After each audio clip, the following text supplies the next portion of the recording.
Gênesis 15 é um dos capítulos mais importantes da Bíblia, não é? Um dos mais maravilhosos também. Ele descreve o Evangelho e uma série de eventos com Abraão, que a história de todos nós faz parte do que Deus fez aqui com Abraão. Nós podemos de novo ler Gênesis 15 e imaginar o que está acontecendo ali, maravilhados com o ensino, com a doutrina e com como Deus está mostrando isso a Abraão. Eu amo muito esse capítulo, já preguei sobre ele algumas vezes. Hoje eu quero olhar só um verso, que é o primeiro verso do capítulo 15 de Gênesis, em que Deus diz assim: eu sou tua grande recompensa. Só isso, não é? Eu sou tua grande recompensa. Foi isso que Abraão ouviu. Tiago 2,23 Deus chama Abraão de amigo. E a Bíblia diz em Gênesis 17:22 que Deus falou intimamente, de maneira familiar, com Abraão, e ele foi levado, eu diria, ao conselho privado de Deus, diante da face de Deus, como está em Gênesis 18:17. E no texto, não é? A Bíblia diz: a palavra do Senhor veio a ele em uma visão. A palavra do Senhor veio a Abraão em uma visão. E qual foi a palavra que veio a Abraão, o pai da fé, não é? Através dessa visão? Foi essa. Deus disse: eu sou o teu escudo e eu sou a tua grande recompensa. Palavras acima de que um ser humano poderia explicar completamente. E eu acho que se nós chamássemos um anjo ou um querubim, um serafim, para explicar completamente isso, eles também falhariam. Então, no hebraico eu sou tua recompensa superabundante e muitíssimo superior. Você vê que na nossa língua se perde um pouco, né? Eu sou a tua recompensa superabundante e muitíssimo superior. No texto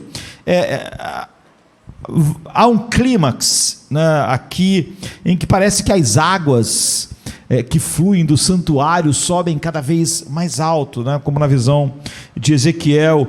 Eu sou o teu galardão, seria uma boa versão. Eu sou o teu grande galardão, eu sou o teu grandíssimo galardão. Você vê que vai se ampliando a ideia, e é uma ideia tão estupenda, né? Nós podemos dividir em 4 partes. A primeira é que nada além de Deus pode ser a recompensa dos santos. A segunda é como Deus é a nossa recompensa. Em terceiro lugar, como Deus vem para ser a nossa recompensa. Em quarto lugar, em que consiste a suprema grandeza dessa recompensa? Não sei se dá para falar sobre essas 4 coisas, não é? Mas a primeira é essa: nada além de Deus pode ser a nossa recompensa. Este é um grande teste, uma grande maravilha, e tudo junto. Nada na terra pode ser sua recompensa. O brilho do mundo, ele deslumbra os homens, mas eles são, certa vez eu vi alguém dizendo, de séculos atrás, né? O mundo são como as maçãs de Gomorra, não é? Ela não tem um deleite verdadeiro, mas ela ilude. Está com uma maçã de Branca de Neve, não é? Então o mundo, ele é um vazio, mas é um vazio dourado para olhos naturais. O mundo, ele é feito de uma forma que é oposta à dos nossos corações, novos corações, os corações que Deus nos deu, e não há nenhum encaixe. E mesmo no homem natural não há um encaixe entre as duas coisas. Seria como tentar colocar um círculo num triângulo, não é? Enfim, o mundo é suficiente para te ocupar, mas não é suficiente para te satisfazer. Esse é o problema.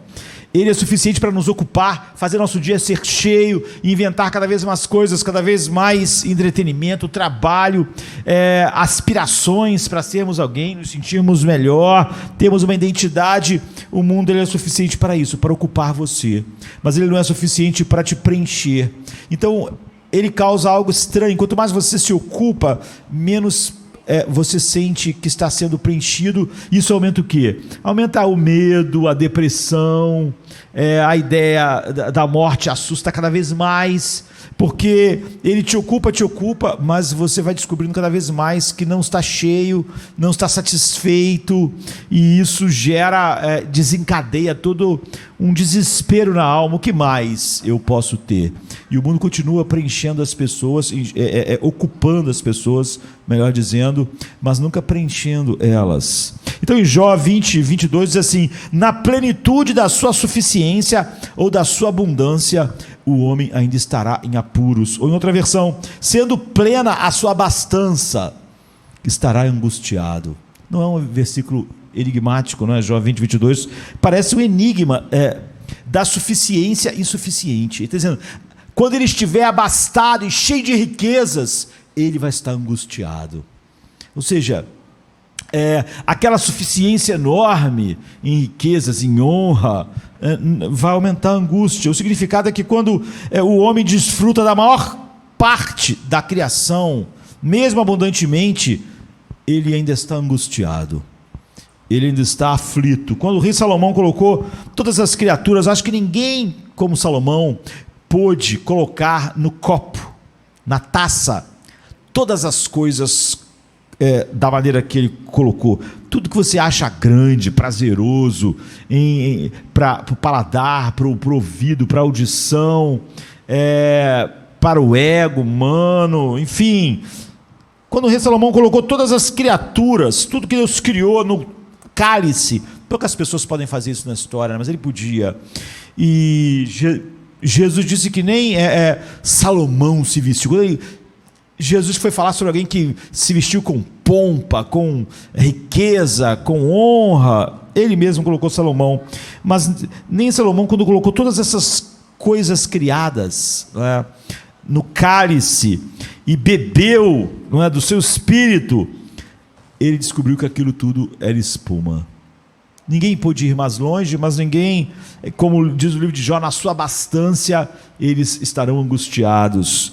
E a resposta de Salomão a beber desse cálice com tudo que podia, todos os prazeres destilados, a resposta dele foi sem sentido, sem sentido, sem sentido. Tudo é sem sentido. Eclesiastes 1, Deus. Então Deus nunca pretendeu que você tirasse tua felicidade dessa terra amaldiçoada. Deus nunca pretendeu que essa terra, debaixo da sua maldição, fosse a tua alegria, fosse o teu conforto, fosse a tua paz. Nem essa terra, quando não era amaldiçoada, Deus se propôs que ela fosse a paz de Adão, a alegria de Adão, o gozo de Adão e o descanso de Adão. Agora imagina, quando nós estamos pior do que isso, no mundo amaldiçoado, quanto mais você cava tentando achar um tesouro de satisfação, um tesouro de paz, um tesouro de descanso, um tesouro de identidade, um tesouro de autoestima nesse mundo, mais você fica como Jó diz, quanto mais eles conseguem, mais eles ficam angustiados, porque Deus nunca pretendeu que você desenterrasse nessa terra amaldiçoada a felicidade, ou a felicidade na terra que ele amaldiçoou. O próprio céu não é a recompensa do santo. Ou seja, se tudo que nós recebêssemos fosse o céu, nós ainda estaríamos vazios. O céu. É por isso que Asaf diz no Salmo 73, 25: quem tenho no céu senão a ti? O que importa no céu? O que é grande no céu senão a ti? Asaf está dizendo, tire tu do céu, e o céu então vai ser, com todas as suas coisas, eu vou ter que, depois de beber durante muito tempo disso, eu vou ter que dizer como Salomão, sem sentido e sem sentido. Mesmo o céu não tem nenhum sentido, é vazio sem ti. O que tenho eu no céu além de ti? Então existe céu de infinita beleza, céu de anjos, de querubins, de serafins, criaturas viventes, arcanjos, sim, mas embora sejam para o conforto dos santos, embora os santos vão ter comunhão com esses seres, e comunhão com todos aqueles redimidos, essas coisas não são a recompensa dos santos. Não são a nossa herança. A comunhão com os serafins é excelente. Seres que nunca pecaram, seres que nunca desonraram a Deus. Já pensou nisso? Nem por um pensamento, nem por um instante. Durante toda a sua longa existência, eles nunca pecaram. Eles sempre desfrutaram da santidade de Deus. Ter comunhão com os serafins e com os querubins e com as criaturas viventes será maravilhoso. Mas não pode ser a recompensa dos santos. Isso é incrível. Nesse versículo 1 de Gênesis, mais do que as estrelas, por mais que brilhem, não transformam a noite em dia. E por mais que o céu seja cheio de estrelas brilhantes, querubins, serafins, belezas estonteantes, seriam estrelas na noite. A gente ia continuar na escuridão, a gente ia continuar no escuro. Como na terra, que Deus nunca propôs que você desenterrasse felicidade dessa terra amaldiçoada, o céu também seria uma escuridão sem Deus. Em segundo lugar, como Deus é a recompensa do seu povo? De que maneira? Eu serei a sua grande recompensa. Ao conceder a eles algumas coisas, a grande bênção da aliança é essa: eu serei o teu Deus. O Senhor disse a Abraão que reis deveriam sair dos seus lombos. Abraão, muitos reis vão sair dos seus lombos, e ele daria a terra de Canaã para os seus descendentes. Gênesis 17:6. Mas tudo isso não é a sua bênção, não é a sua bem-aventurança. O que compunha a porção era: eu serei o seu Deus, versículo 8. Eu serei sua grande recompensa, versículo 1. Deus não apenas verá que os santos serão recompensados. Deus não promete simplesmente: eu vou dar a vocês uma grande herança. Ele diz: eu serei a tua recompensa, eu serei a tua herança. Um rei, ele pode recompensar seus súditos, queridos, com gratificação, né? O rei pode dar o quê? Tesouro, pode dar poder, enfim, o rei pode dar muitas coisas aos seus súditos, mas ele se dá à sua rainha. Ele dá ele mesmo. O rei se dá à sua rainha. Aos súditos ele pode dar coisas, posições, mas só a sua rainha ele se dá a si mesmo. E Deus disse a todo homem que verdadeiramente em Cristo, como fez a Arão, ele disse: eu sou a sua parte e a sua herança. Você não vai receber herança como os outros, porque eu sou sua parte e a sua herança. Números 18, 20. E como o rei de Israel disse a Ben-Hadad, não é, pela situação que ele estava, ele disse: sou seu e tudo o que eu tenho. 1 Reis 20, verso 4. É isso que Deus está dizendo: eu mesmo sou a tua recompensa. Abraão enviou filhos. Abraão teve concubinas, né, além de Agar. E ele enviou aos filhos das concubinas presentes, a Bíblia diz, em Gênesis 25, 5 e 6. Mas ele estabeleceu sua herança em Isaque. Não é? E Deus envia aos ímpios riquezas e honra. Deus hoje fez o sol nascer sobre os ímpios. Deus dá, às vezes, posições elevadas, posição de poder, mas ao seu povo ele dá a si mesmo. Isso é incrível, não é? O mundo tem apenas os dons de Deus. Pense quantos dons de Deus o mundo tem: genialidade musical, genialidade artística, genialidade criativa. Ele dá o quê? Ele dá vida, respiração, e o mundo todo se move nele. Deus dá tantas coisas aos ímpios, não é? Mas eles só recebem isso de Deus, dons. O Filho de Deus recebe o doador. Eu serei a tua grande recompensa. Não vou te dar coisas que sem mim são sem sentido, sem sentido, sem sentido. E o que mais pode ser dito, queridos? Não é? Há um personagem meio estranho lá em Juízes, que tem um momento que ele diz: o que tenho mais? Juízes 18, 24. Eu penso em Deus dizendo isso para nós, não é? O que mais Deus tem para dar a nós? do que Ele mesmo. O que Ele poderia dar de maior, de mais maravilhoso, mais grandioso? Ao nos dar a si mesmo, Deus nos deu tudo. Como eu disse, Gênesis 15 é incrível, mas esse primeiro verso está além de toda a nossa compreensão. Como eu disse, nem anjos, nem querubins poderiam falar dele com fazendo jus ao que ele é. O que existe maior do que a divindade? Deus não é apenas galardoador dos santos, Deus é a sua recompensa. Em Jó 22:25 diz: o Todo-Poderoso será o seu tesouro, o Todo-Poderoso será o seu ouro, em algumas versões. A soma de tudo é isto: a porção dos santos é Deus. Eu serei sua grande recompensa. No Salmo 16:5 diz: o Senhor é a porção da minha herança e do meu cálice. Quem está falando de ser o rei, ele está dizendo: a porção do meu cálice não é a coroa, não é o trono, não é o palácio, a porção do meu cálice é o Senhor. Isso gera uma pergunta: mas como Deus se dá ao seu povo se ele em essência, é incomunicável? Não é? É verdade que os santos não podem participar da própria essência de Deus. As riquezas da divindade são grandes demais para serem recebidas em sua essência por nós. Ele é o Deus infinito, mas os santos terão tudo em Deus, o que pode ser para o conforto e desfrute máximo que uma criatura pode experimentar.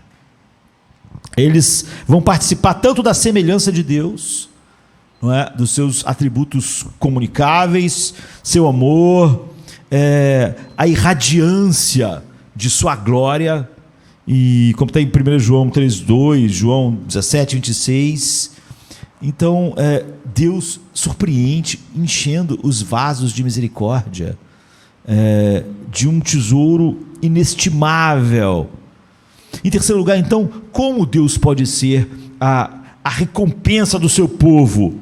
Por meio de Cristo. Seu sangue, sendo o sangue de Deus, mereceu uma gloriosa herança. O sangue de Cristo merecia uma herança que fosse tão grande quanto Ele. Embora a nossa relação com tudo que Deus seja por graça, essa recompensa é uma doação, ainda assim ela é uma compra. Porque quando você fala em recompensa para quem identificar, alguém procurado, recompensa para quem achou, você vê, alguma coisa tem que ser feita para receber uma recompensa proporcional. Então como é que Deus vai ser minha recompensa? O que eu teria que fazer? Não posso receber Deus como uma recompensa. Então como Ele pode ser minha recompensa? Por causa do sangue de Cristo. Que recompensa o sangue de Cristo merecia? O universo? Tudo que Deus criou? Merecia mais. Merecia infinitamente mais. E o que é infinitamente mais do que tudo criado, a não ser o próprio Deus? Então, é assim que Ele nos compra, e nós recebemos Deus como recompensa. Efésios 1:14. Então, quão precioso Cristo deve ser para nós todo o tempo, que como você deve realmente encher a sua mente de tudo que Ele é, puro, amável, de boa fama, se houver algum louvor, e como isso expulsa todas as coisas realmente. Se Ele não tivesse morrido, nós nunca teríamos Deus como recompensa. Essa grande recompensa nunca chegaria às nossas mãos. Nós não podemos acrescentar ou não fizemos nada para receber esse grandiosíssimo galardão, como Deus chama. Em quarto lugar, em que consiste essa suprema grandeza da recompensa? Então, Deus é a nossa recompensa. Eu serei a tua recompensa. Eu serei o teu grandiosíssimo galardão. Deus, em primeiro lugar, eu diria que Ele é uma recompensa satisfatória. Gênesis 17:1 diz: eu sou o Deus Todo-Poderoso. E a palavra Todo-Poderoso significa aquele que tem suficiência. A palavra Todo-Poderoso significa essa suficiência infinita. Deus é tudo, E Deus todo é um oceano de bem-aventuranças. Não há nenhuma bem-aventurança que não esteja nele mesmo, em Deus. De modo que a alma, enquanto se banha nele, ela sempre vai dizer: tenho o suficiente. Por isso que Paulo, a ter o penhor disso, ele diz: eu tenho tudo o que preciso, eu tenho o suficiente. Então aqui está a plenitude, mas não há excesso. No Salmo 17,15 diz: eu ficarei satisfeito quando acordar e ver a tua semelhança. Outra versão: quanto a mim, contemplarei a tua face na justiça, eu me satisfarei da tua semelhança quando eu acordar. Ou seja, quando eu ressuscitar, Salmo 17,15, quando eu acordar do sono da morte, Davi está dizendo, tendo minha alma embelezada com os raios da sua glória, eu ficarei completamente satisfeito como tu és, satisfeito em si mesmo. Eu serei satisfeito em ti. Então em Deus não há apenas suficiência, nós podemos dizer, em Deus há redundância, não apenas plenitude do vaso, mas há plenitude na fonte. Porque podia haver uma fonte tão grande que pudesse encher muito o vaso, mas ela mesma tivesse limites. Mas não há plenitude na fonte. Quando o mundo inteiro foi desfigurado, Noé ainda tinha um emblema dele, né? uma imagem dele na arca. Em Deus, nessa arca de bem-aventurança, estão todas as coisas boas, virtualmente a serem desfrutadas por toda a eternidade em satisfação infinita. Então Jacó, tendo Deus como sua recompensa, ele disse assim em Gênesis 33:11, eu tenho o suficiente. Mas no original está dizendo, eu tenho tudo, como o Salmo 23:1 é a mesma coisa. Então Deus é todo tutano, gordura, riqueza. Ele é uma recompensa tão exuberante que Deus excede completamente a nossa fé. A nossa fé nunca chega ao que Deus realmente é, e a nossa visão no céu também não. Pensem, o coração da rainha de Sabá, ela era uma rainha, mas a Bíblia diz que o coração desmaiou dentro dela quando ela viu a glória de Salomão. Não, você vê, ela já era rainha, já tinha poder, mas quando ela viu a glória do rei Salomão, o coração dela desmaiou dentro dela. Então o que teria feito se contemplasse a recompensa surpreendente do santo, que é ver a glória de Deus? Quando os santos verem sua glória sem limites, Deus também é uma recompensa adequada. A alma, a nossa alma, o nosso homem interior, sendo espiritual, deve ter algo comparável, algo adequado para torná-la feliz, plena, descansar em plenitude e gozo eternamente. Tem que ter algo que tenha sido feito exatamente, existe exatamente como aquilo para o qual ela foi feita, e isso é Deus. A luz não é mais adequada para os olhos. Você vê que a luz é algo completamente adequado para os olhos. O que seria a luz se nós não tivéssemos olhos? Mas também o que seriam os olhos se não tivesse a luz? A luz é adequada para os olhos, mas a luz não é mais adequada para os olhos do que Deus é para a alma.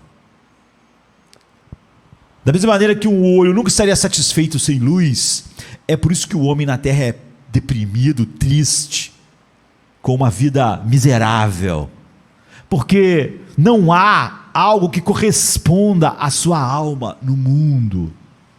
Então, por mais incrível que seja o olho, ele precisa de algo que corresponda a ele, a luz. Mas a luz não é mais adequada para os olhos do que Deus para a nossa alma. Nem a melodia para os nossos ouvidos. O que é a melodia? O que são as belezas do som sem ouvido? Sem ouvido, os sons mais incríveis seriam exatamente nada para nós. Mas ouvidos também num mundo sem som, ou num mundo sem melodia, seria inútil. Mas a melodia, ela é apropriada para os ouvidos, mas ela é infinitamente menos apropriada para os ouvidos do que Deus é para a alma humana. Então, Deus derrama bênçãos espirituais na alma. Em Efésios 1:3 diz: toda a sorte de bênçãos espirituais. Nossa alma foi feita para desfrutar de bênçãos espirituais muito mais do que o olho da luz, muito mais do que o ouvido dos sons, muito mais do que o nariz, o olfato dos cheiros, não é? E então ele enriquece com graça a alma e regala com seu amor e coroa a alma de glória celestial. Ele é a única coisa adequada para as nossas almas. E Deus também é uma recompensa agradável. Ele é a quintessência do prazer. Deus é todo amor. Na verdade, Deus é amor. Então, alimentar-se de pensamentos de Deus é delicioso. O Salmo 104:34 diz: minha meditação nele será doce. Quando a gente falou no início, tudo que for puro, amável, de boa fama, seja isso que ocupe os vossos pensamentos. Então, Davi diz: minha meditação nele será doce. É delicioso para uma abelha ir de flor em flor e sugando, não é? Assim, pela meditação santa, sagrada. Sugar um pouco da doçura de Deus traz um prazer secreto que o mundo não conhece. Como uma abelha, às vezes nós estamos ali em Gálatas e Efésios e Gênesis 1, nós vamos sugando algo da doçura de Deus. E ter uma perspectiva de Deus somente pela fé é agradável, queridos. Ter uma perspectiva de Deus como nós temos agora, pelo poder do Espírito Santo, é algo tão agradável, que Pedro diz em 1 Pedro 1:8, em quem crendo, não vendo, vos alegrais com uma alegria indizível e cheia de glória.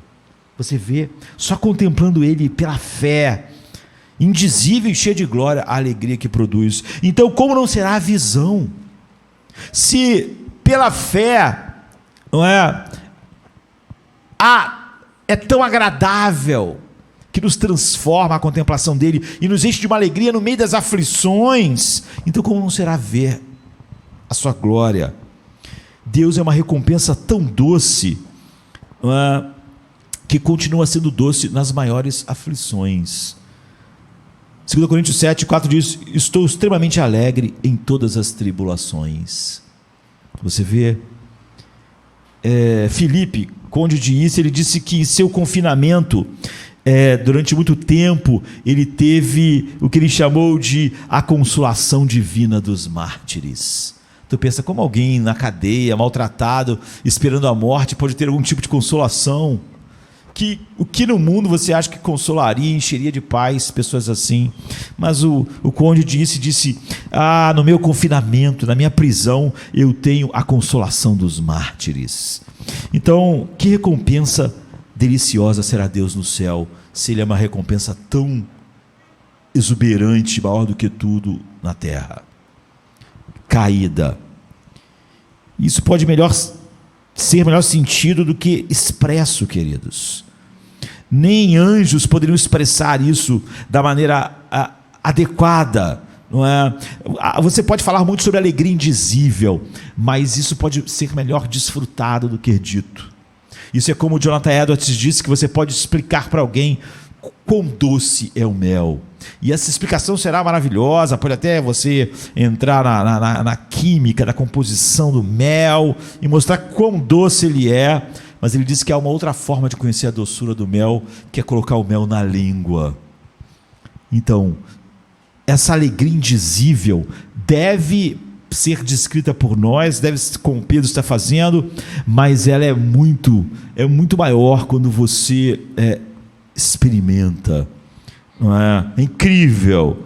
Então, em Mateus 25:21 é dito algo que eu acho surpreendente. Diz que aos piedosos, aos resgatados, aos regenerados em Cristo, ele vai dizer: entre no gozo do teu Senhor. Você já pensou nesse verso? Entre na alegria do teu Senhor. Eu acho incrível alguns pequenos versos assim da Bíblia. Os santos entram na alegria de Deus. É o que o verso está dizendo. Ele não tem apenas alegria que Deus dá. Ele não diz: entre que eu vou te conceder alegria. Não. Ele está dizendo: entre na minha alegria. Entre no meu gozo.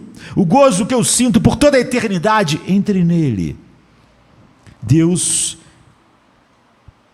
também é uma recompensa transcendente.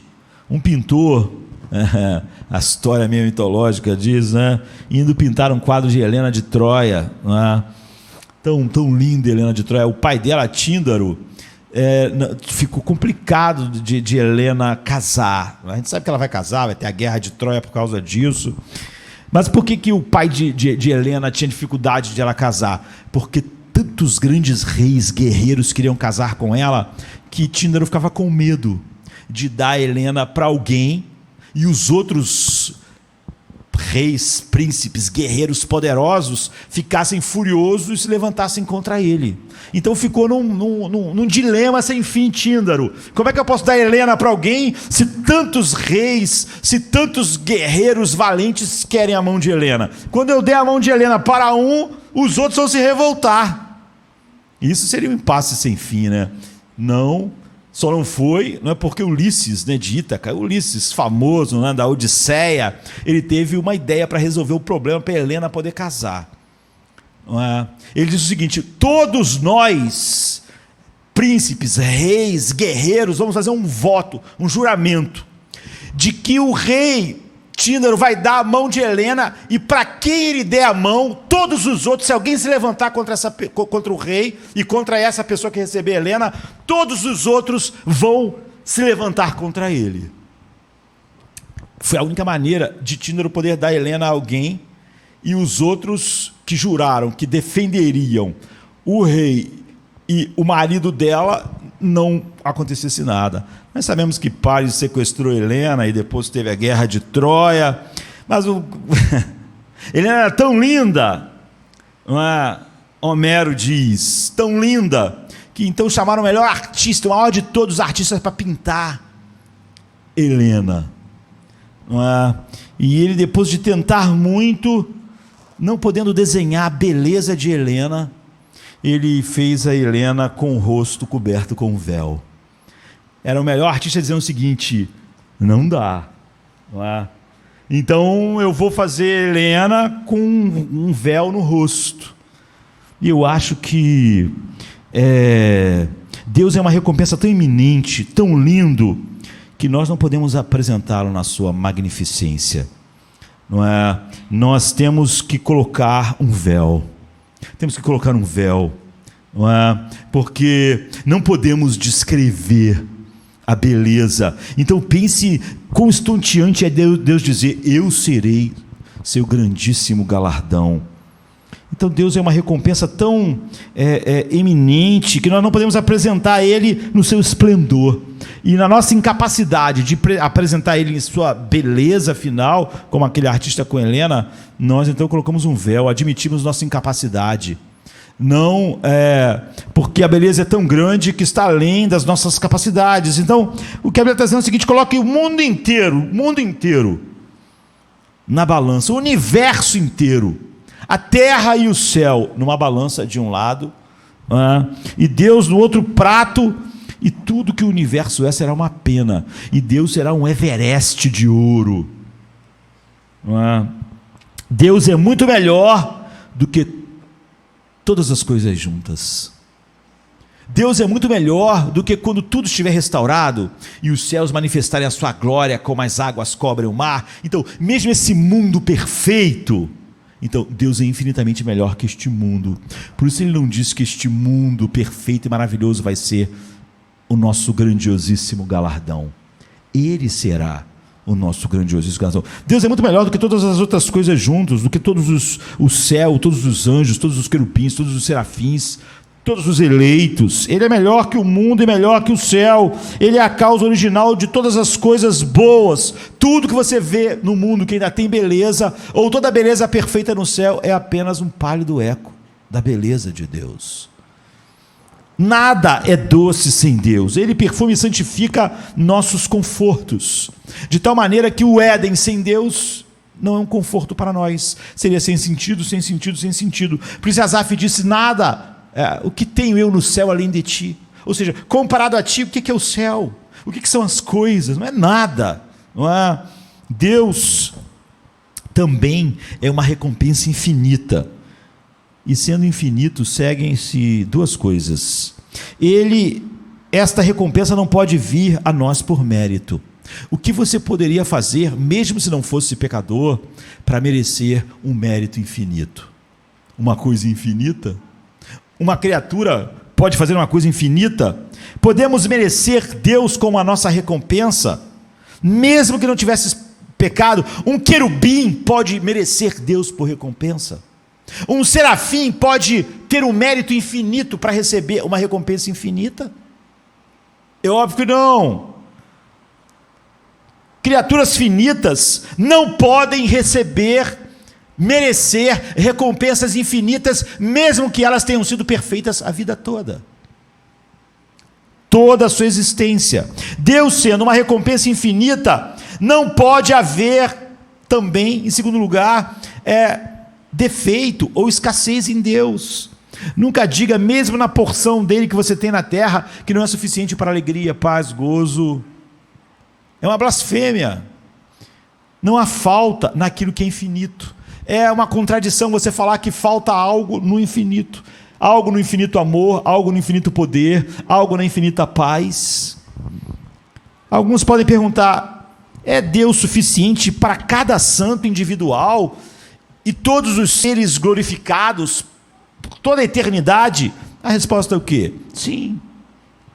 Se o Sol, que é apenas uma criação finita, espalha a sua luz no sistema solar e cada pessoa recebe todo o sol que pode, quando você está recebendo o raio do sol, outras pessoas também estão recebendo, bilhões de pessoas.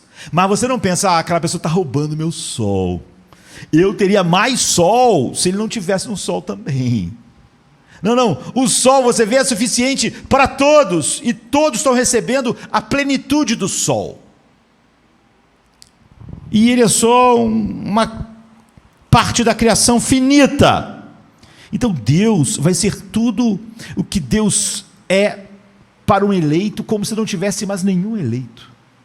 Como quando eu estou no sol, o sol é todo meu, como se não tivesse mais ninguém no sol. O fato de haver bilhões no sol não está tirando nada do sol que o meu ser pode experimentar. Então, cada cristão individual é um membro de Deus. Como toda pessoa desfruta de todo o sol para si mesmo, não é? Todo crente possui todo Deus para si mesmo. Tudo que a sua alma poderia ter de Deus. Deus não está se dividindo. Eu fiquei com uma parte. Eu fiquei com tudo que Deus é para mim. O Senhor tem terra suficiente, eu diria, metaforicamente, para dar todos os seus herdeiros. Jogue milhões de baldes no Oceano Atlântico e Pacífico e todos eles ficam cheios. Há água suficiente, embora existam bilhões, trilhões de santos e anjos e criaturas viventes, há o suficiente em Deus para preenchê-los perfeitamente por toda a eternidade. Diferente do sol, que está se desgastando, Deus é uma recompensa infinita, e embora Ele esteja continuamente dando da sua plenitude, como João diz, da sua plenitude temos recebido graça sobre graça, ainda assim Deus não tem menos graça do que tinha. Nisso o sol falha completamente, O sol tem uma quantidade de hidrogênio e ele está gastando. Cada dia ele tem menos hidrogênio do que tinha antes. Ele pode existir por milhões, bilhões de anos, mas ele tem cada vez menos. Mas não Deus. Sua glória transmitida não é uma glória prejudicada. Sua glória transmitida não é uma glória diminuída. Ele é uma fonte infinita de glória. Nunca ele tem menos do que tinha, apesar de nos dar da sua glória. É uma distribuição sem diminuição. Só Deus faz isso. E Deus também é uma recompensa honrosa. A honra é o ápice da ambição dos homens, pelo menos dos melhores homens, né? Aristóteles chama isso de a maior de todas as bênçãos, a honra. Infelizmente, a honra mundana é apenas uma fantasia fugaz, ainda que agradável, né? Eu diria que ela tem um enterro rápido, mas desfrutar de Deus é a honra final, não é? Que dignidade maior do que ser levado à comunhão com Deus e ouvir Deus dizer para você, como Abraão: eu serei sua grandiosíssima recompensa. Eu vou te dar o maior, o infinito, eu vou te dar a mim mesmo. E um grande herdeiro, enquanto estiver em uma terra estrangeira, ele pode ser desprezado, não é? Pode não ser honrado, mas não quando ele está em seu país. Aqui na terra, o povo de Deus são como príncipes disfarçados, não é? Como o Filho de Deus andou no mundo. Mas 1 João 3,1 diz: mas eles terão honra suficiente no céu quando forem vestidos com vestes brancas e se assentarem com Cristo em seu trono. Apocalipse 3,21. Deus é a nossa eterna recompensa. Eu não posso pensar em nada que Deus pudesse ter dito maior para nós. A mortalidade é a falha de todas as coisas terrenas, todas. Elas estão em sua fruição se gastando. Sempre que você está usando algo ou desfrutando da comunhão com alguém, aquilo está se gastando, está se desgastando e vai morrer. Não importa o que é com que você se relaciona. São como metal, não é? Que quanto mais brilha, mais perto está de derreter. E quanto mais brilhante uma coisa for para você no mundo, mais perto ela está de sumir. Mas Deus é uma recompensa eterna. Quando Ele diz: eu sou a tua recompensa, o seu grandiosíssimo galardão. A eternidade não pode ser medida em anos, queridos. Não pode ser medida em eras. Não pode ser medida com os nossos marcadores de tempo. A eternidade torna a glória de Deus infinitamente pesada. No Salmo 48,14 diz: este Deus é o nosso Deus para sempre. Amém? Se Ele fosse a minha recompensa, mas fosse como as coisas do mundo, estaria passando, estaria se desgastando, estaria se tornando menor. Ó, queridos, nós não temos motivos de vivermos uma vida exuberante diante do mundo. É possível viver uma vida surumbática, triste, deprimida no mundo. Abraão poderia viver assim, mesmo naqueles tempos terríveis, com Deus dizendo: eu serei sua grande recompensa. Sua oração e arrependimento são apenas por um tempo. Queridos, haverá um dia que eu nunca mais vou me arrepender de um pecado. Há um dia que nunca mais eu vou batalhar, mas a minha recompensa não tem fim. A minha recompensa é Deus. Enquanto Deus for Deus, Ele será a sua recompensa. Como Ele é Deus eternamente, tu serás nosso Deus para sempre, então Ele é a nossa recompensa eterna. Oséias 2,19 diz: eu desposar-te-ei comigo para sempre. Vou me casar com você para sempre.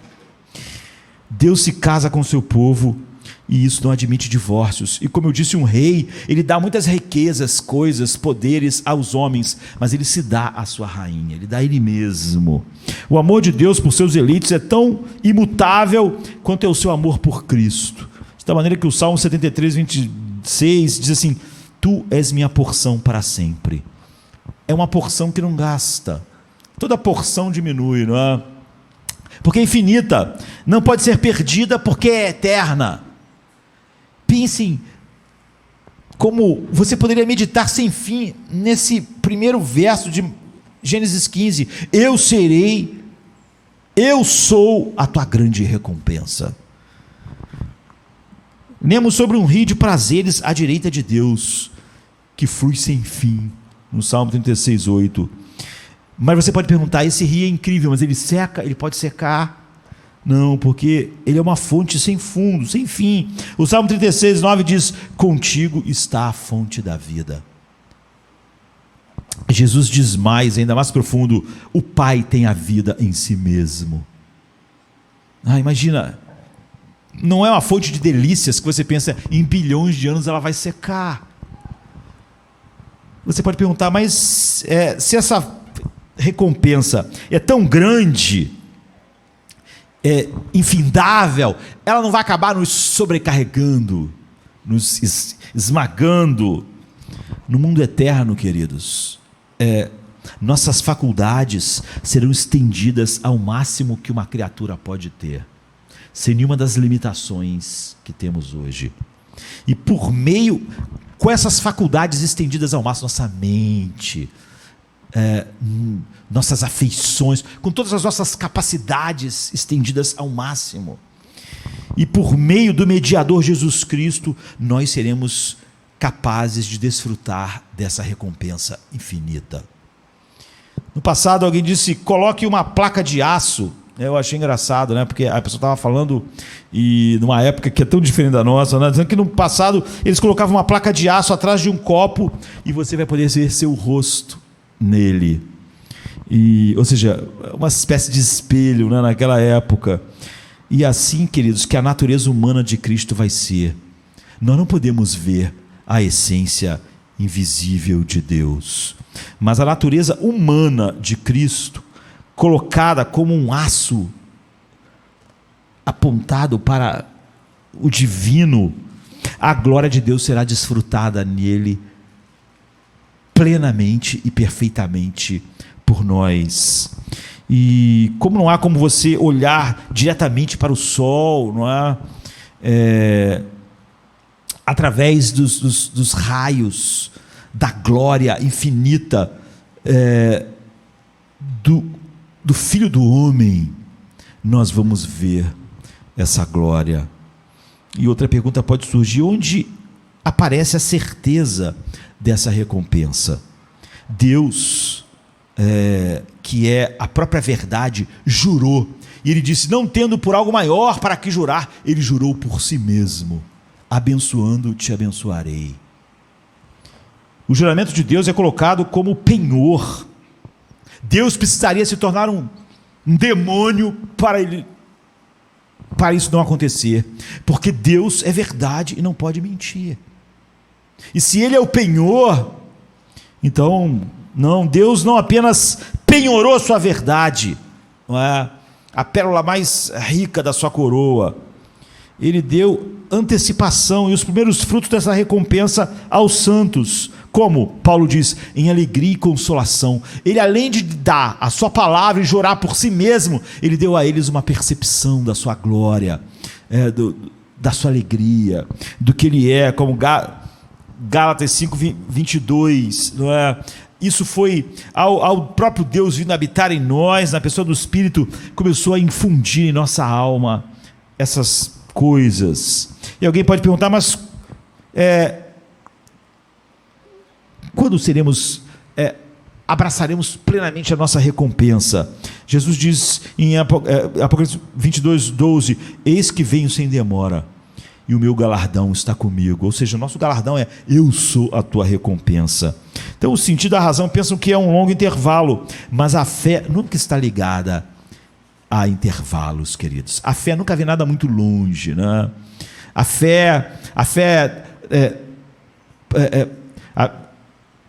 Jesus disse que Abraão viu o meu dia e se regozijou. A fé atravessa eras, e através de um telescópio, um objeto que está em alguma distância, galáxias longe demais ficam próximas. Assim, quando a fé olha através da promessa, a recompensa sempre está perto de nós, aquece o nosso coração, molda as nossas vidas. Essa é a fé dos eleitos. Então a fé é a substância, ela antecipa as coisas que não se veem como se fossem presentes, como Efésios 2,6 diz, ou como a Bíblia diz que ele andou como que vendo o invisível, Moisés, Abraão, e Deus adia a recompensa, porque nosso trabalho não está feito. Há muito da glória que nós vamos desfrutar, que depende do que Deus está fazendo aqui. Nós, como filho de Deus, não podemos querer que o desfrute final disso seja antes do tudo estar consumado na nossa vida. Não a obra perfeita que nos salva, tudo está consumado no que Jesus falou, mas Jesus teve que esperar 33 anos para dizer tudo está consumado. Se Deus quer que Josemar viva 50, 60, 70, então tudo bem. Certamente o tempo que Jesus passou aqui faz parte da glória que o Pai preparou para ele.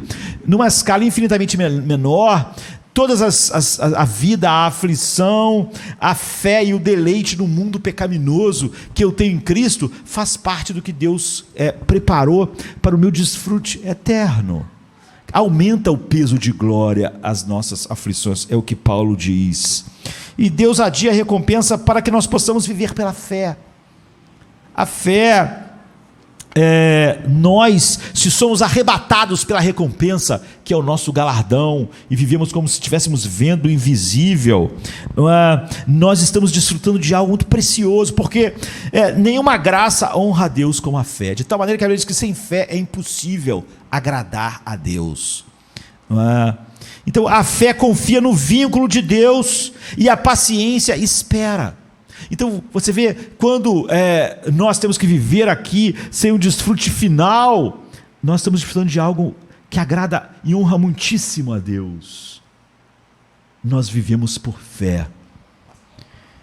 Em terceiro lugar, Deus adia a nossa recompensa por um tempo para adoçá-la e torná-la mais bem-vinda para nós quando ela chegar. É óbvio que depois de Jesus passar por tudo que ele passou, e ao retornar como cordeiro que foi morto, ele tem o nome sobre todo nome, como Filho do Homem. Ele está sobre todas as coisas como Filho do Homem. Ele já estava sobre tudo como Deus eterno, mas agora ele está de uma maneira que reflete aquilo que ele experimentou.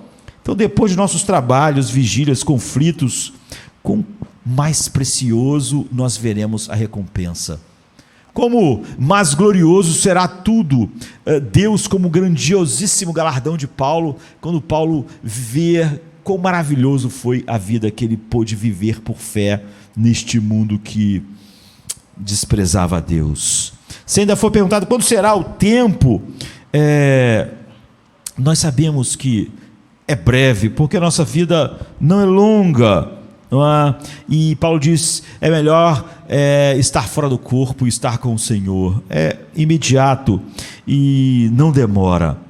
Então, que tipo de aplicação nós podemos fazer a essa verdade estonteante de que Deus diz, eu serei o seu galardão, eu sou a tua recompensa, eu sou a tua grande recompensa, o grandiosíssimo galardão.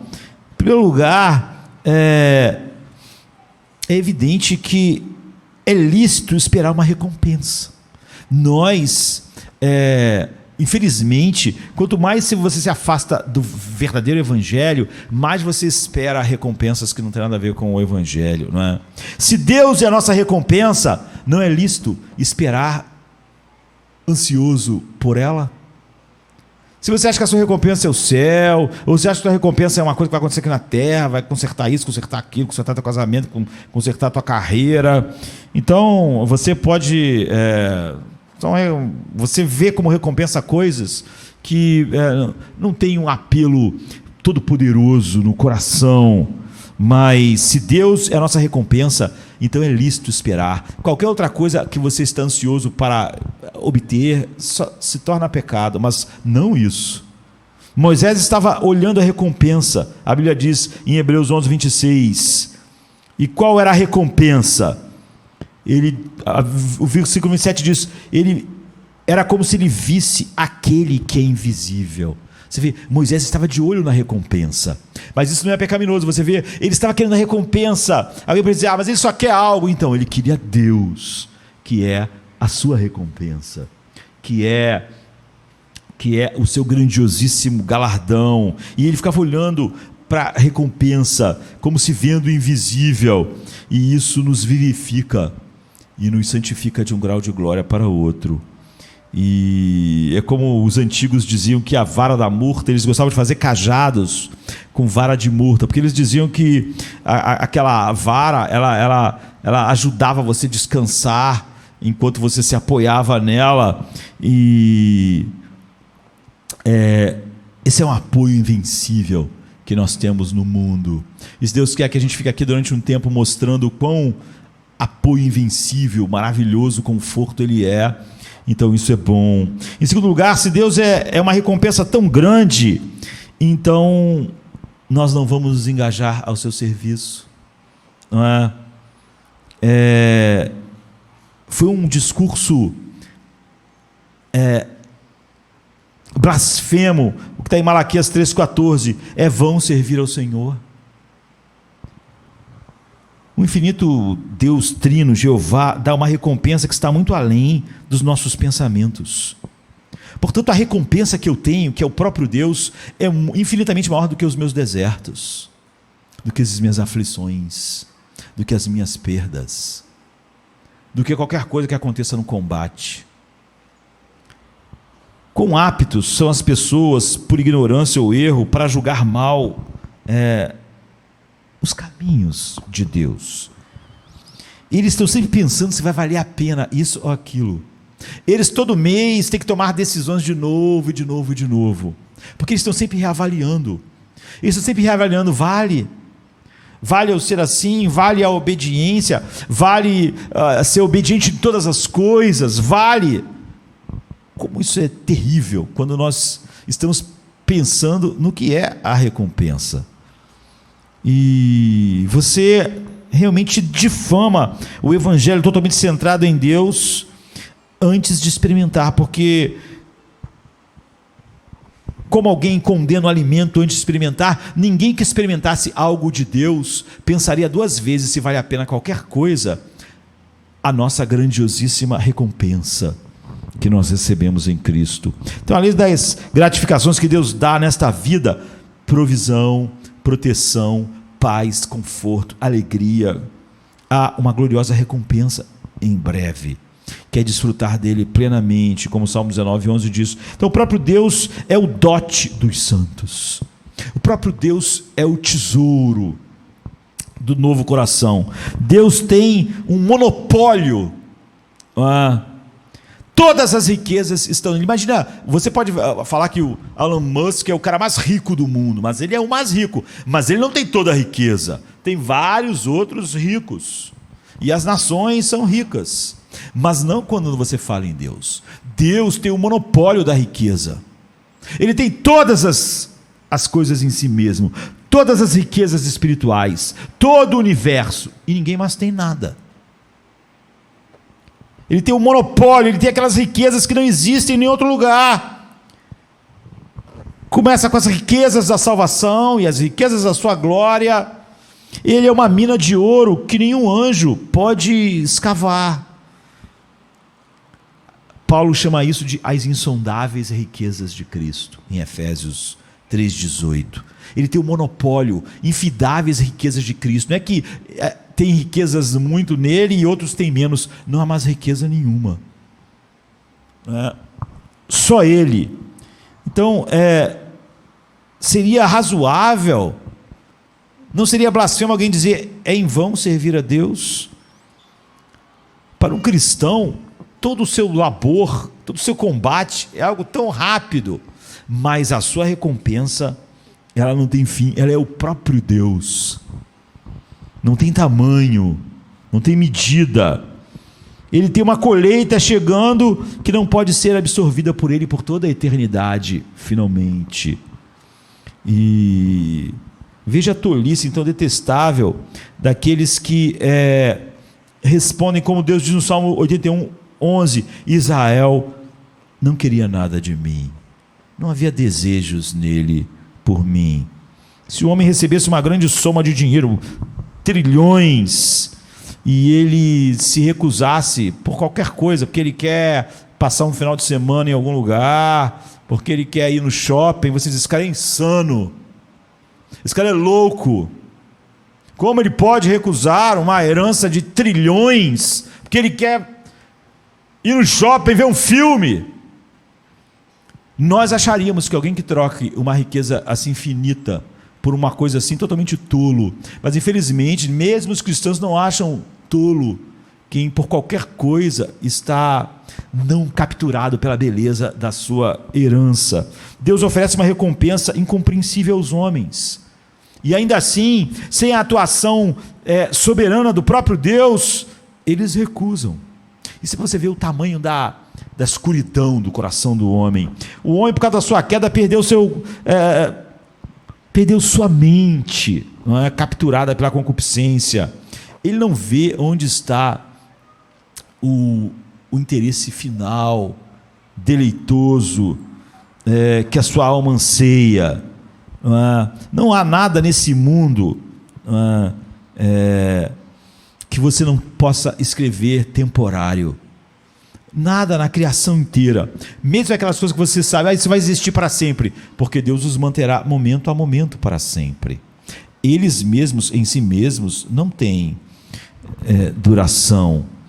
Então, nós lemos na Escritura de 2 copos, 2 taças. No Salmo 16,5 diz, o Senhor é a porção do meu cálice. Agora, se você não bebe desse cálice, no Salmo 11,6 diz assim, sobre os ímpios fará chover laços, fogo e enxofre, essa será a porção do seu cálice. Todos vão ter que beber do cálice. Há aqueles em que o cálice é o Senhor, Ele é a herança, Ele é a porção do meu cálice. E o outro cálice, se Deus é uma recompensa tão imensa, então veja, por que os santos não devem temer a morte? Eu certa vez escrevi uma frase, se você soubesse que vai acordar amanhã bilionário, você teria medo de ir dormir? Ou você ia dormir logo? Os homens têm medo de receber recompensas? Você já viu algum homem temeroso porque amanhã ele vai receber uma recompensa enorme? Os cristãos seriam vestidos de glória, mas detestam ser despidos para botar as suas roupas gloriosas. Eles oram, venha a nós o teu reino, mas eles ficam com medo se o reino vier para eles perfeitamente. Quando Deus está os conduzindo finalmente para o reino, eles querem sair correndo. O que nos faz desejar ficar aqui na terra, queridos? Há mais no mundo para nos desmamar do que para nos atrair. Há mais nesse mundo para nós desejarmos ir do que ficar, né? Esse mundo não é um vale de lágrimas. Tudo que você pode amar, mesmo corretamente, amar por causa do seu amor a Deus, não está morrendo. Não estamos em um deserto entre serpentes ardentes igual a Israel. Eles teriam medo de sair do deserto e desejariam ficar lá. Existe um amigo melhor a quem nós podemos recorrer do que Deus neste mundo? Existe sorriso mais doce ou abraços mais suaves do que o de Deus que a gente tem nesse mundo? Certamente aqueles que sabem que quando morrem vão finalmente desfrutar da sua recompensa, não temem a morte. E o mundo precisa ver isso em nós. Precisa ver isso em nós, se nós não vamos acreditar no que a gente diz para eles. Porque nós também não acreditaríamos em quem diz ter uma grande recompensa e age assim. É muito contraditório. As dores da morte para os crentes ainda são dores. Não negamos que são dores, mas são dores de parto. Ninguém está desesperado por dor de parto, sente a dor. Mas Jesus diz, mas ao mesmo instante que nasce, há uma alegria infinita ali, uma alegria enorme no coração da mãe. E assim somos nós, e é assim que o mundo precisa ver como nós nos relacionamos com essa realidade. Então, quando Deus disse, Israel não queria nada de mim, é espantoso. E é espantoso se nossos atos falarem isso, apesar da nossa boca não. Deus oferece uma recompensa incompreensível aos homens. E eles, até aqueles que dizem ser um com o crente Abraão, é assim que agem. O homem é como um imã, queridos, o homem natural. Não é? O imã é estranho, né? Ele não atrai, ele recusa o ouro, ele recusa o diamante e ele atrai o ferro enferrujado. A vida de muitas pessoas, mesmo cristãs, elas dizem que são alguma coisa, mas o que acontece é que quando você olha para elas, parece um imã. Ela rejeita o tesouro, ela rejeita o ouro, rejeita o diamante, mas qualquer ferro enferrujado, ela atrai. Há algo muito distorcido no imã que o homem é, não é? E aqui nós temos tantas aplicações, mas também há exortações para nós. Nós podemos ficar indefinidamente nas aplicações, não é? Você acredita na recompensa? Você é como é dito deles, eles fizeram isso como que vendo o invisível. Sensualistas, né? Eles questionam essa recompensa porque eles não a veem. É por isso que grande parte das igrejas vão pregar sobre o que as pessoas veem. Sem uma fé verdadeira, você é guiado pelo que você vê, pelas promessas que você pode ver como o homem natural. E onde nossa fé poderia repousar? Alguém diz assim, mas a dificuldade, pastor, é porque eu não vejo essas coisas. Onde nossa fé deveria repousar? Senão no testemunho de Deus, eu serei seu galardão, eu serei sua grandíssima recompensa. Durante a história, quando não existiam imagens, e até hoje nem todo lugar é coberto assim, eles acreditavam que existiam lugares só porque quem foi lá dizia para eles. Um continente com animais incríveis, animais que nunca ninguém viu. Ninguém falava assim, não existe, porque eu nunca vi. Não, os viajantes tinham ido até a África, tinham ido até não sei aonde, e eles contavam, eles voltavam do Oriente contando histórias, e as pessoas acreditavam. Construíam navios, queriam coisas, sonhavam, eles nunca tinham visto. E muitos morreram sem nunca ver, mas eles nunca duvidaram, porque viajantes foram lá e disseram, toda a terra depende da palavra, do poder de Deus, e nossa fé vai depender de outra coisa a não ser da palavra de Deus. Tudo que existe é mantido pela palavra dele, e nossa fé quer alguma coisa a mais. Não é estranho quando alguém diz ser cristão, mas diz que a Bíblia não é suficiente para ele? A descrença dessa grande verdade é a causa do evangelho nominal espúrio dos nossos dias, que não pode impressionar um mundo humanista, porque tudo que vê na igreja é puro humanismo secular, no tratamento da sua alma, da sua vida, de tudo que enfrenta. E a imoralidade da nossa cultura, por mais galopante que ela seja, ela sempre começa com a incredulidade. Não creia que Deus é o Deus que ele diz, e você começa a fazer de criaturas e de coisas deuses para você. É a vida, não é? E se Deus é um galardão tão grande, uma herança tão grande, você não se esforçaria para conhecê-la? Se falassem que você tem uma fortuna sem fim, espalhada pelo mundo, você não ia querer conhecer? Você ia dizer, não, depois eu vejo, eu tenho muita coisa para fazer.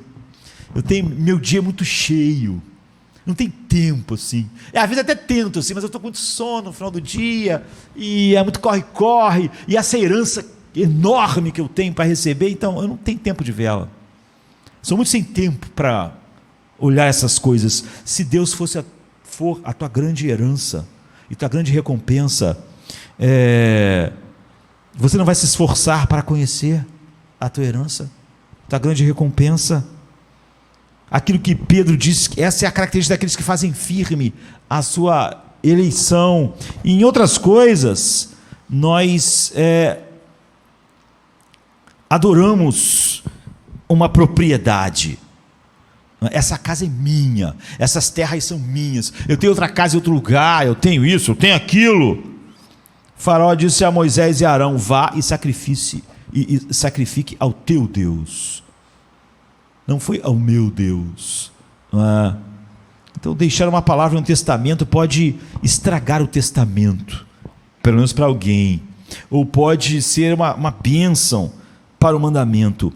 Tire da palavra Deus, meu Deus, e você não tem herança nenhuma. O Salmo 72 diz: Deus, o nosso próprio Deus, nos abençoará. Bênção verdadeira, que é Deus dando a si mesmo, Ele só dá a quem Ele é o seu Deus, assim, nessa aliança filial, aquele que pode pronunciar Shibolete. Essa é uma história bíblica engraçada, né?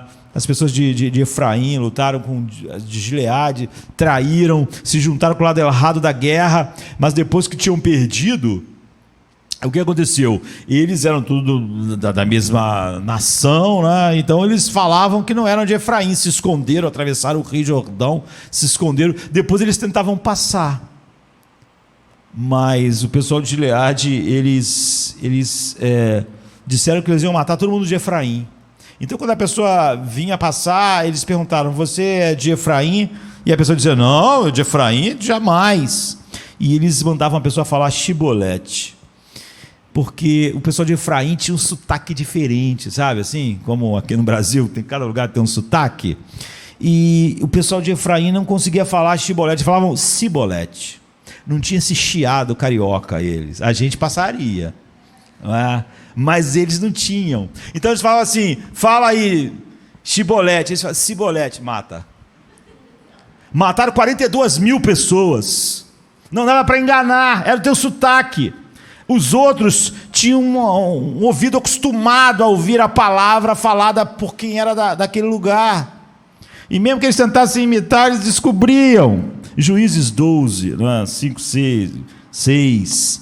Então, como saberemos que Deus é a nossa recompensa e que nós não somos de Efraim? Nós temos que ter essa linguagem única, de corações regenerados, queridos. Ninguém no mundo sabe falar as palavras que manifestam ser ele de Gileade, né? Ou ser ele alguém que tem essa herança. Se Deus nos deu o penhor dessa recompensa, então você a tem. E o penhor da recompensa é o seu espírito. Efésios 13, 14 diz: vocês foram selados com o Espírito Santo da promessa, que é o penhor da herança. E quem é a herança? Eu serei a sua herança. Quem tem essa herança então? Quem tem o Espírito Santo.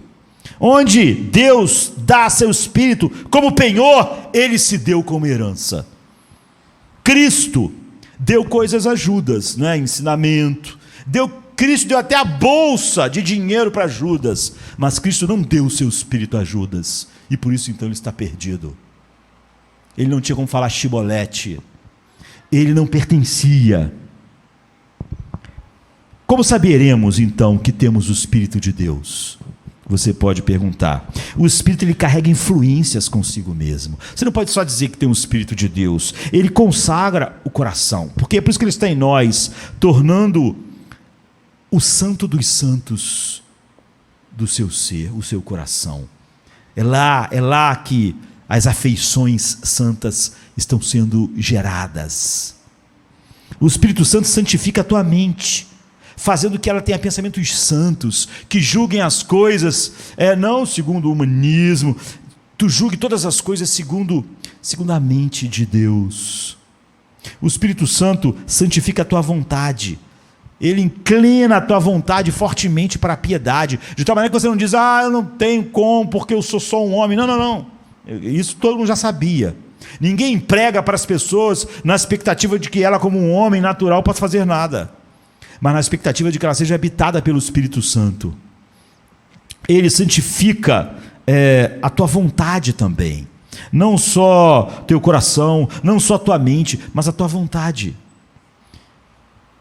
Como o almíscar, né, e todas as ervas assim, aromáticas, assim o Espírito de Deus na alma perfuma com santidade, com afeições, de dentro para fora. Mas você se participa do Espírito Santo, só tem evidências certas, então se ele deixa essas impressões no coração, ele suaviza, ele purifica, ele transforma, a presença dele é toda poderosa. Ele não é como alguém insignificante, que pode estar num lugar que não causa nenhuma influência. Ele é aquele ser infinito, que ao estar num lugar, a sua influência, por maior que seja a influência do mundo, da carne, de Satanás, não é nada perto. Seria como eu numa sala com a rainha da Inglaterra e a multidão. Qual a influência? Quem influenciaria? Para onde os olhos iriam? Quem as pessoas ouviriam? Com quem elas queriam falar? Então, apesar de ter a carne, Satanás e o mundo, quando o Espírito Santo habita numa alma, ele tem uma influência, uma majestade, que mais nada tem. Ele produz em nós algo único. Hebreus, citando o Velho Testamento, diz assim, Hebreus 8, 10, porque repreendendo-os, lhes disse, eis que virão dias, diz o Senhor, em que com a casa de Israel e com a casa de Judá estabelecerei uma nova aliança, não segundo a aliança que fiz com seus pais, no dia em que os tomei pela mão para os tirar da terra do Egito, como não permaneceram na minha aliança. Eles não permaneceram. Eu, para eles, não atentei, diz o Senhor, porque esta é a aliança que depois daqueles dias farei com a casa de Israel, diz o Senhor, a nova aliança, porei as minhas leis em sua mente e em seu coração a escrever, ou seja, vai ter apreensão intelectual, mas vai ser incêndio de afeições. Porei as minhas leis no seu entendimento e em seu coração vou escrevê-las, e eu serei o seu Deus, e eles serão meu povo. Eu serei o seu Deus, eu serei o seu preciosíssimo galardão, e eles serão meu povo. Por essa recompensa, nós temos um título, não é, dela. Se Deus é a nossa recompensa, então Ele nos deu mão para segurar a recompensa. Deus não nos daria algo, Deus não nos daria música sem nos dar ouvido, não nos daria olhos sem nos dar luz, sem nos dar olhos, não nos daria comida sem nos dar boca. Deus não faz isso. Deus não nos dá um novo coração para então negar a esse novo coração. Não, alguma coisa. Não é? Ele nos deu mão para segurar a recompensa, que é, por exemplo, o dom da fé. Ainda que nossas mãos não sejam tão fortes como a de Sansão, ainda assim todos os eleitos têm uma mão forte o suficiente, mesmo que sejam fracas em comparação às mãos de outros, suficiente para segurar a herança que ele dá. Uma fé de um eleito mais débil ainda é forte o suficiente para segurar Cristo, para desejá-lo e viver por isso. Então a natureza da fé é o consentimento unido com o compromisso, como Atos 8:37 e 16:31 diz. A fé é a mão que Deus nos dá. Eu falei com eles uma nova aliança, deles um novo coração, para agarrar a nossa herança. Ele tem que fazer isso. Outras graças nos tornam semelhantes a Cristo, mas a fé nos torna um com Ele. E essa fé é conhecida por seu poder. A fé preciosa, ela tem virtude nela, no sentido de poder. Ela vivifica, ela é a fé dos eleitos de Deus. Ela dá valor ao que a gente faz. E tudo que a gente faz agrada a Deus por causa disso, porque Ele nos deu isso, como Romanos 16, 26 diz. Nós podemos saber que Deus é a nossa recompensa ao escolhê-lo. A verdadeira vida não é uma questão de sorte, mas de escolha.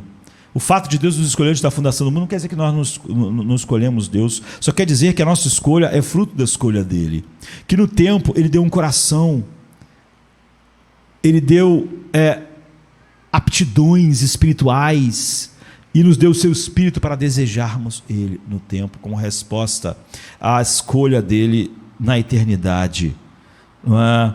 E nós pesamos as coisas na balança e após uma deliberação madura, a gente faz uma escolha.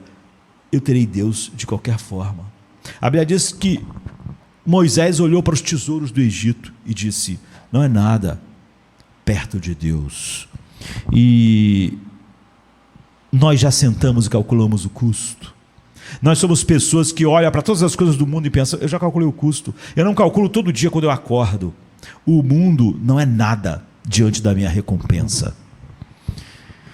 Resolvemos, através da ajuda infinita, da capacitação da graça, a ver Cristo como um tesouro, de tal maneira que o resto é esterco. E nós, como filhos de Deus, por causa disso, por calcularmos o custo, por causa da preciosidade que enche nosso coração, nos sentimos no navio de guerra e não no navio de cruzeiro. Não estamos fazendo um cruzeiro pelas Maldivas, estamos como os navios americanos no Pacífico em 1942. Estamos num navio de guerra e não estamos temerosos por causa de quão linda é a nossa herança. E nós navegamos. Essa escolha de Deus fala que Deus é nosso. Essa valorização de Deus no coração, como isso só pode ser dado àqueles que têm Deus como herança, são uma amostra, uma autentificação, não é? E Deus é conhecido por ser nossa recompensa pelo prazer que temos nele. Se você não tem prazer em Deus, então Deus não é sua recompensa no futuro. É por isso que essa coisa de que a pessoa não tem prazer em Deus, não tem alegria em Deus, não tem paz em Deus, mas convencem ela de que ela vai ter isso na eternidade, estão mentindo para essa pessoa.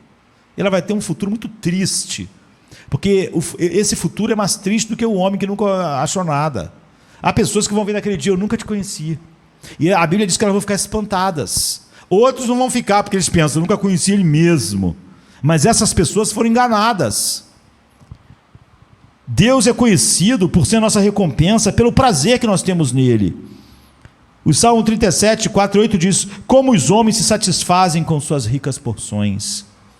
Que prazer, não é? Uma noiva tem em suas joias. Nós nos deleitamos em Deus como nossa porção, queridos. Nós temos um prazer e um deleite, um regozijo em Deus como a porção. Davi diz: ele é a porção do meu cálice e a minha herança. Davi era um rei, mas você nunca vai ver Davi dizendo: minha alma tem sede da coroa. Como a corça anseia pelas águas, eu anseio por um trono maior. Tu nunca vai ver Davi dizendo isso. Essas coisas nunca foram a vida de Davi. Ele era um rei. Quando ele perdeu tudo, ele pôde se ajoelhar na caverna e dizer: porque a tua graça é melhor do que a vida. Os meus lábios. Ele não disse: porque o meu reino era melhor. O que adianta viver agora sem um reino? Como eu viverei sem o trono? Todos me desonraram. Você nunca vai ver Davi dizendo sobre nenhuma das coisas que acompanham a vida de um rei: como a corça anseia as águas, assim eu anseio pelo trono, pelo cetro, pelo poder, pela pompa. Você nunca vai ver Davi falando assim. Todas as vezes você vai ver ele dizendo: minha alma tem sede do Deus vivo, minha alma desfalece por Deus. Certamente Deus, quando Davi diz: ele é a herança, ele é a porção do meu cálice, verdadeiramente Deus era. É por isso que Davi diz assim: quão linda é a minha herança. Na verdade, Ele é todo um paraíso de deleite, Deus, não é? Todas as excelências se encontram em Deus. Mesmo no paraíso não havia nada lá que não fosse um eco tênue da beleza de Deus. Sem Deus não há paraíso.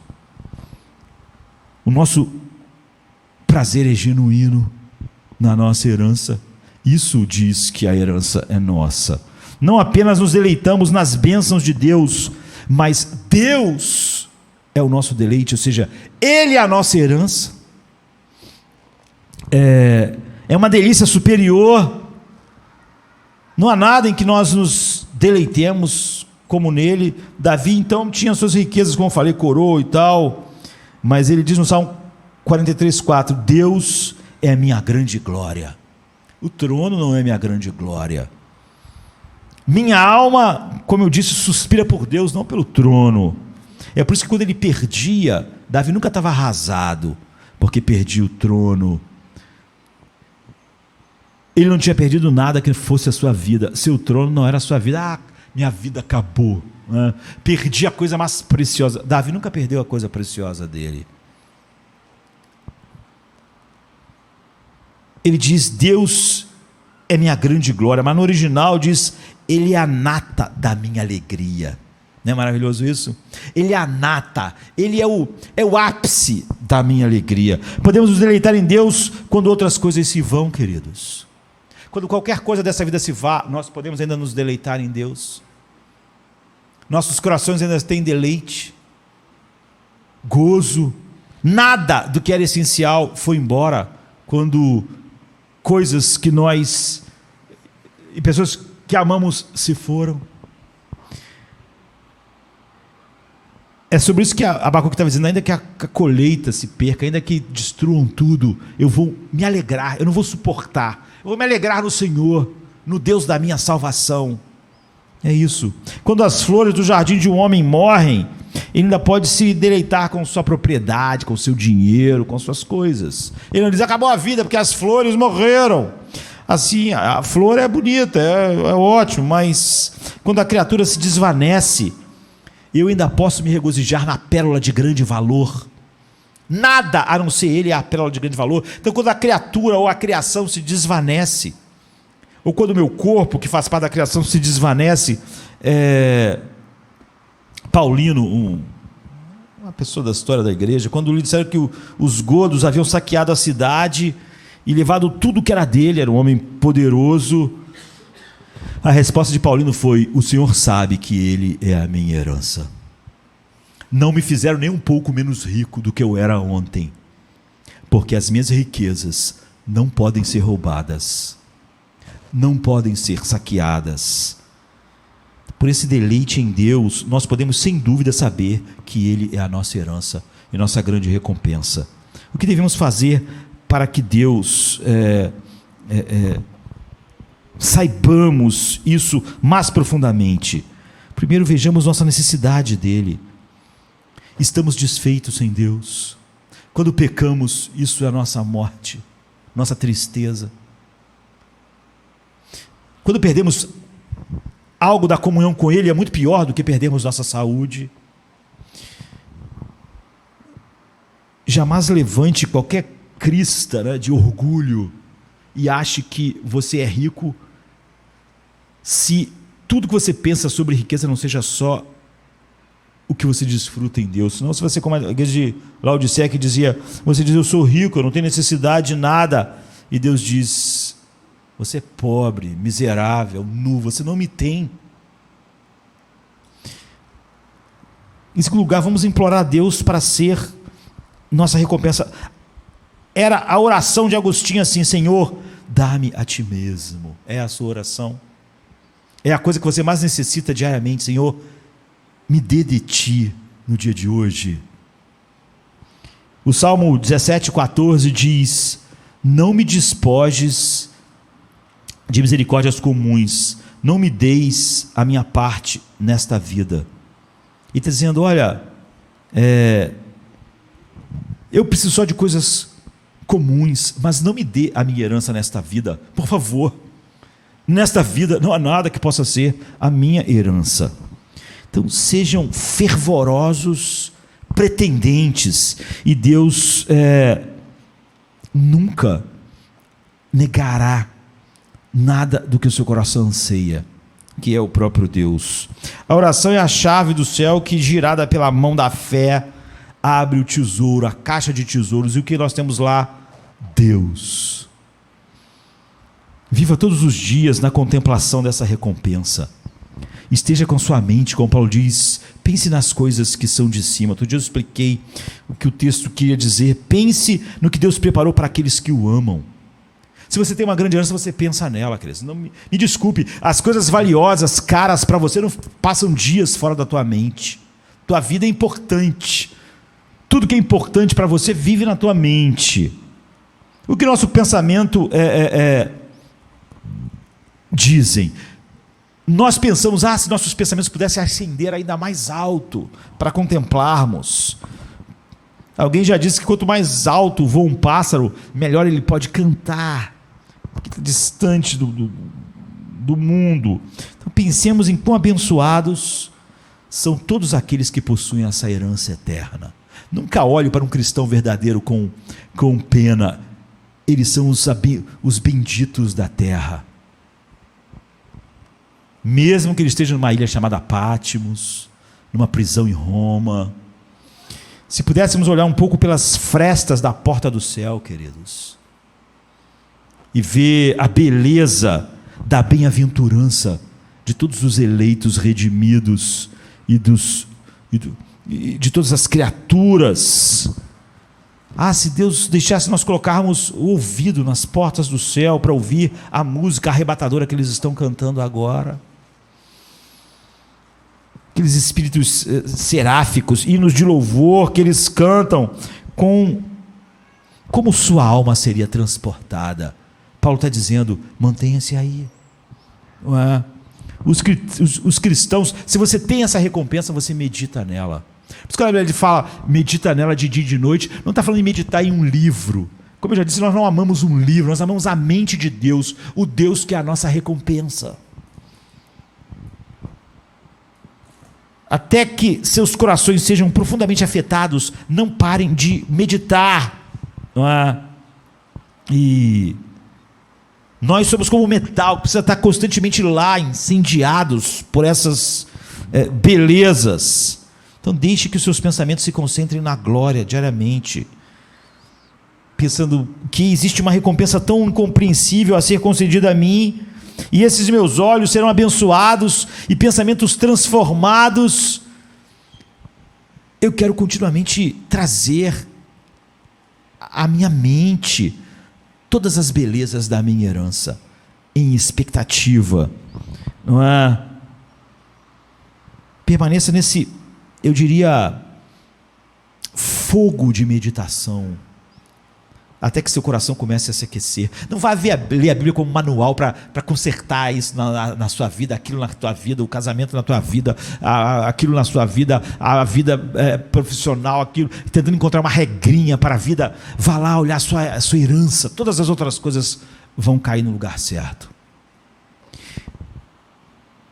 Como a reflexão sobre essa imensa recompensa venceria todas as tentações, decapitaria as suas luxúrias. Muitas pessoas pensam, qual o segredo? Às vezes algumas pessoas jovens falam comigo, qual o segredo para vencer a pornografia?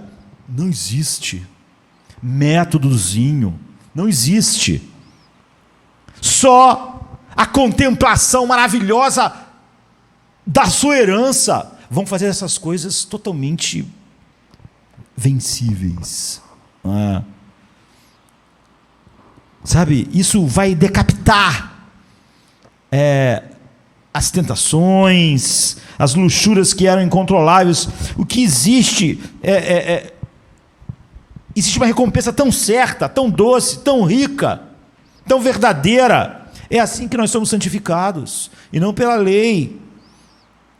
Você vai pensar, eu devo perder algo da comunhão com essa doce recompensa por causa desse pecado, por causa dessa pessoa, por causa dessas amizades, por causa de dessas pessoas me darem uma certa respeitabilidade.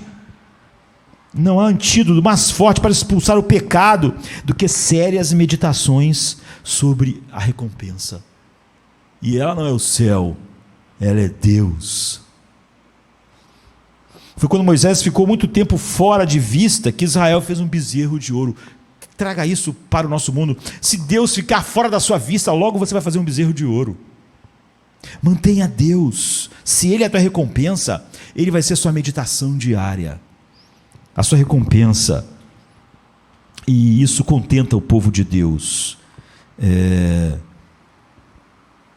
Nossa recompensa é grande, o desfrute dela agora, mas é mínimo perto do que vamos ter. E se Deus é seu, isso certamente vai embalar, fortificar e encher seu coração.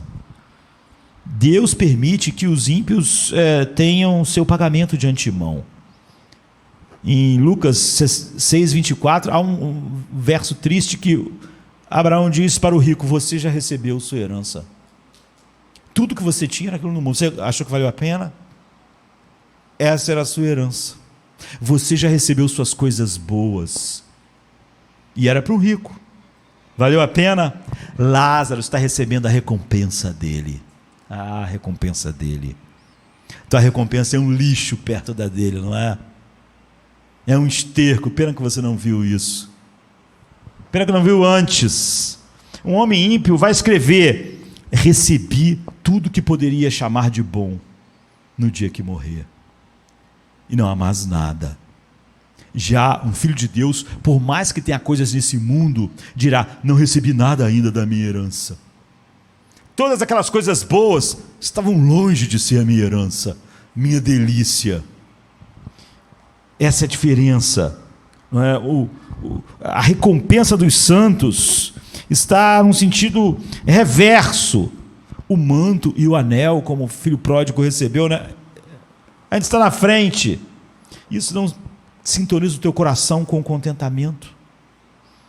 E se Deus lhe negar ninharias, você se importa? Não, se é a tua herança. Ele diz para você o que o pai diz para o filho: filho, tudo que eu tenho é seu. A recompensa de Deus não é suficiente. Tem um filho algum motivo para reclamar do seu pai que nega uma flor no jardim quando ele é herdeiro da propriedade inteira?